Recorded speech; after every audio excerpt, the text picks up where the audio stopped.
Tonight you heard a speech by someone who doesn't know what's going on in the Union, or at least is hoping you don't know. What is the State of the Union? Russia's invasion of Ukraine has led to the worst crisis in Europe since World War II. Massive inflation is everywhere, the likes of which we haven't seen since the malaise of Jimmy Carter. Parents are frustrated by almost 2 years of bureaucrats messing with their kids' schooling. Everyday Americans see their freedom, jobs, and livelihoods stolen from them by petty tyrants drunk on power with lockdowns and mandates. The State of the Union is frankly pretty poor, and Americans are largely unhappy with Biden's performance. Our 2 years of lockdowns, ballooning national debt, and out-of-control inflation threatens our very national security. Congress added trillions of dollars in new debt to pay people to stay home from the lockdowns that Congress mandated. When gas goes up every day, when food prices increase weekly, these are signs of real trouble.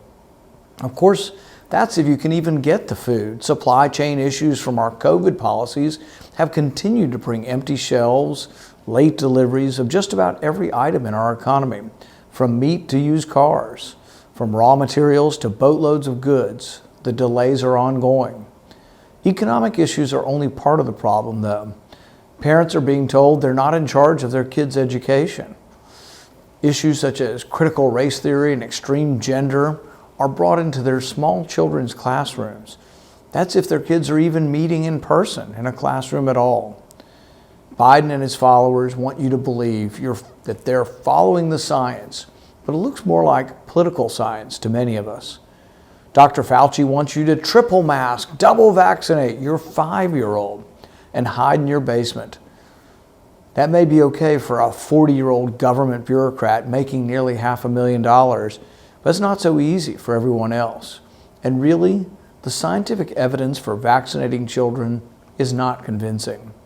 There have been many casualties of the Biden policy so far: science, freedom, prosperity, strength in the world. These are not small matters, and they've all happened in barely over a year. I shudder to think what will happen if these policies continue unchecked. Democrats in Congress who clapped and cheered tonight bear much of the blame as well. They passed the spending bills and enabled the appointees who have made this mess. Thankfully, one thing I can say without flinching about is that Americans, that we still are the greatest country, and that our State of the Union can and will bounce back. We can get our spending under control. We can retake our freedom. We can stop the left from taking over our schools, and we can fix our foreign policy. It starts now. Parents are fighting back. People are listening to other voices with real science on their side, and men and women are running for office to take back Congress. Next year, I am hopeful that the message will be better, our outlook brighter. For now, keep fighting and hoping that our best days can and will be ahead of us.